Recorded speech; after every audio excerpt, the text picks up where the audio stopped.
বিসমিল্লাহ বলো। মিল্লা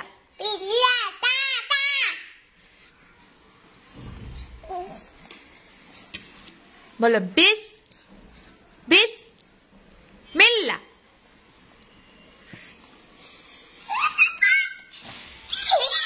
কি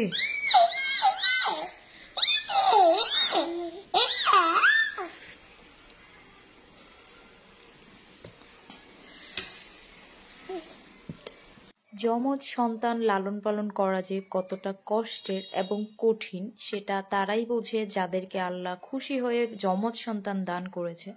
তো হ্যালো এভরিওয়ান, আসসালামু আলাইকুম। আমার ছেলেরা মাশাআল্লাহ এতদিন কিন্তু খুবই শান্ত ছিল, খুবই ভালো ছিল, আমার কোনো কষ্টই হয়নি তাদেরকে লালন পালন করতে। কিন্তু ইদানিং 2 থেকে 1.5 মাস আমি পুরো কি বলে বিরক্ত হয়ে যাচ্ছি। খাবার নিয়ে ওরা কখনোই বায়না করে না, ঘুম নিয়েও বায়না করে না। দেখুন ঘুমানাতে গেলে কত সুন্দর ঘুমিয়ে যায়।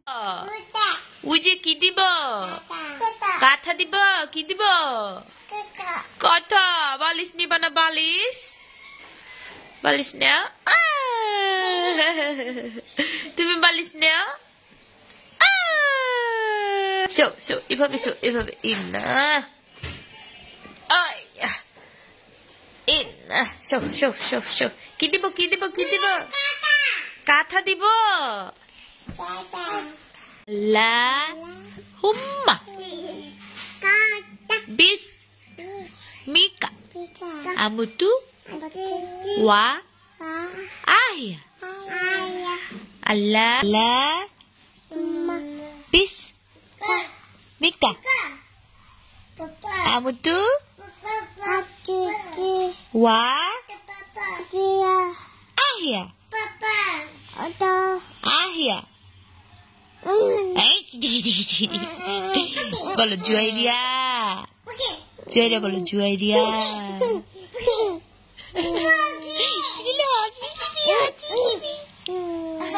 তো তাদেরকে ঘুম আসতে বললেই তারা খুব সুন্দর করে ঘুমিয়ে যায়।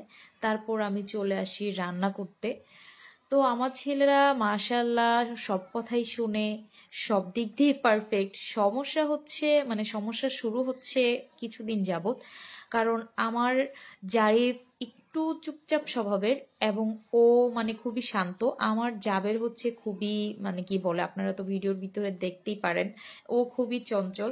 তো সমস্যা হয় কি, জাবের শুধু শুধু জারিফকে ধরে ধরে মারে, আর এই জিনিসটা আমার কাছে খুবই খারাপ লাগে। আমি চাই না আমার এক সন্তান আরেক সন্তানকে মারুক। এই শিক্ষাটা ছোটকাল থেকে আমি দেওয়ার ট্রাই করছি, কিন্তু জাবেরকে আমি কোনোভাবেই বোঝাতে পারি না। এখন আমি একটা খটখটি নিয়েছি। খটখটি বলতে যে কাঠের যে চামচটা আছে যেটা দিয়ে আমি নাড়ি, খুন্তিটা, ওইটা নিয়েছি ওদেরকে ভয় দেখানোর জন্য, যে একজন যদি আরেকজনকে মারো আমি 2 জনকেই মারবো, এটা বলি। তো যখনই আমি কাঠিটা নিয়ে ওদের কাছে যাই, যখন ওরা মারামারি করে, ওরা আবার চুপচাপ ভয় পেয়ে যায়। তো দোয়া করবেন যেন এই ভয়টা ওদের ভিতরে থাকে। আমি কিন্তু আমার ছেলেদেরকে, যেহেতু এত ছোট বাচ্চা, বড় হলেও না, আমি কিন্তু আমার বাচ্চাদেরকে মারতে পছন্দ করি না। ওদেরকে চোখের ভাষায় বুঝাই, একদম সফটলি ওই বোঝাতে যদি একটা বাচ্চা না বুঝে, তাদেরকে চোখের ভাষায়ও বোঝানো যাবে না এবং মেরেও বোঝানো যাবে না। তো আমার কষ্ট হচ্ছে একটাই, আপনারা যেরকম দেখেন আমি আমার ছেলেদেরকে ইজিলি হ্যান্ডেল করে ফেলি, হয়তো বা ভাবেন আপু কত ইজিলি বাচ্চাদেরকে হ্যান্ডেল করে ফেলে, কিন্তু আসলে কি তাই? আমার কিন্তু অনেক কাজ করতে হয় ওদের পিছনে। একটা বাচ্চার পিছনে একটা মায়ের কতটা পরিশ্রম যায়, যারা মা হয়েছেন তারা বুঝেন। তাহলে একবার ভেবে দেখুন 2টা বাচ্চার পিছনে আমার কতটা পরিশ্রম যায়। তাও আল্লাহর রহমতে আমার শাশুড়ি, আমার যা, বা একটা বিয়ের পর বাচ্চা হলে যারা যারা হেল্পিং হ্যান্ড হিসেবে কাজ করে, যে শাশুড়ি কুলে নেয়, শাশুড়ি রাখে, বৌমা কাজ করে, বা জায়েরা রাখে, বৌমা কাজ করে। যেহেতু আমি সম্পূর্ণ আলাদা একটা বাসায় থাকি, সেহেতু আমার মা ছাড়া আল্লাহর রহমতে আমার কিন্তু আমার ছেলেদেরকে রাখার মতো আমি কোথাও যাব সেই সুযোগটা নেই। আল্লাহর রহমতে আমার শ্বশুর প্রতিদিন আসে, প্রতিদিন আমার ছেলেদেরকে আদর করে যায়। এইটা আমার কাছে অনেক বেশি ভালো লাগে যে আমার ছেলেরা প্রতিদিনই দাদার আদর পাচ্ছে, প্রতিদিনই দাদার দাদাকে দেখছে, দাদাকে ডাকছে। তা আমার ছেলেরা কিন্তু দাদি জিনিসটা কি, যে এটা এখনো পর্যন্ত বুঝে না।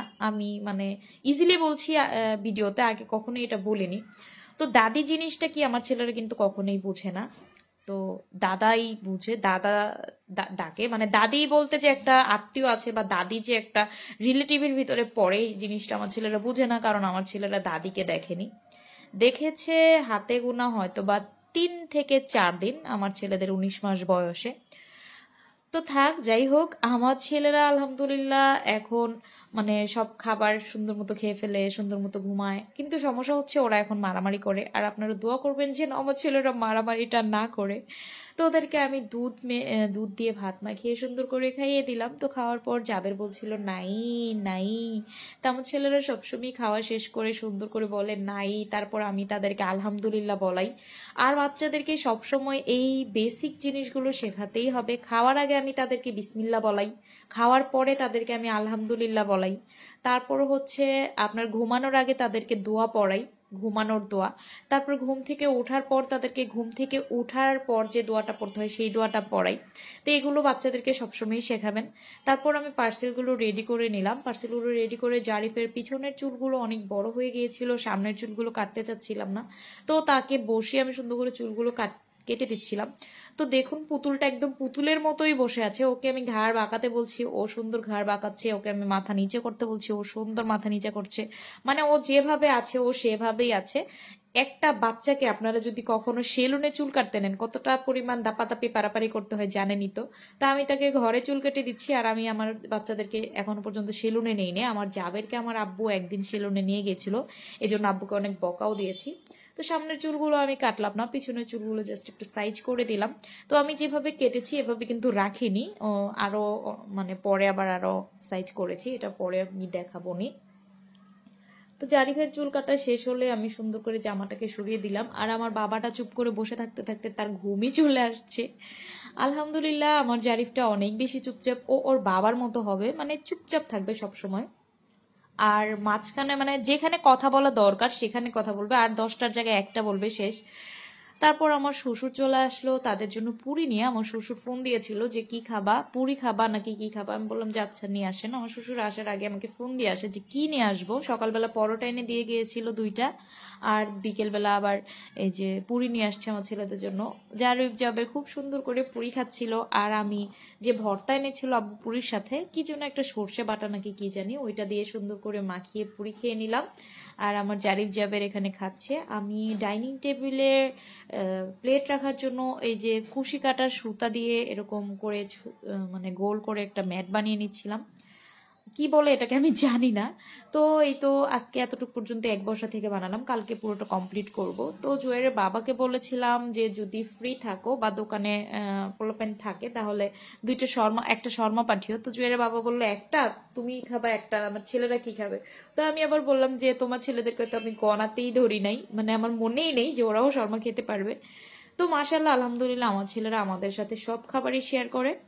মানে আমি আমার ছেলেদের সাথে আমাদের সব খাবারই শেয়ার করি, আমার ছেলেরা আমাদের সাথে শেয়ার করেনি, এটা মিথ্যে কথা, একদম ডাহা মিথ্যে কথা। ওদেরকে কোনো কিছু দিলে ওরা কখনোই আবার দিবে না।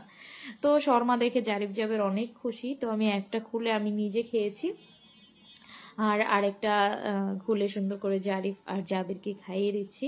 আর ওরা শর্মা খেয়ে ধুমধারাক্কা নাচ শুরু করে দিয়েছে। আর জাবের তো কোনো একটা খুশির মানে কোনো খুশির একটা, ওর যদি একটু খুশি লেগে যায় আর কি, কোনো খাবার দেখে বা কোনো খেলনা দেখে, ও বলবে ওই পারলে পারলে, এরকম করে বলবে।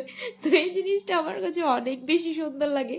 এই পারলে পারলে এটা শিখিয়েছে আমার বড় ভাই কুনাইটটা, আমার ইমন ভাই, মানে যত কুনাইটটা আমি আছে ওরা আমার ভাইয়ের কাছ থেকে শিখে। তো যাই হোক জারিফ জাবের খুব সুন্দর করে শর্মা খেয়ে নিচ্ছে। তো আপনারা অবশ্যই অবশ্যই অবশ্যই জারিফ জাবেরের জন্য আর আমার মেয়েটার জন্য অবশ্যই দোয়া করবেন যেন তাকে আমি যে উদ্দেশ্যে দিয়েছি সেই উদ্দেশ্যটা সফল হয়। তো ভালো থাকবেন সবাই, আল্লাহ হাফেজ।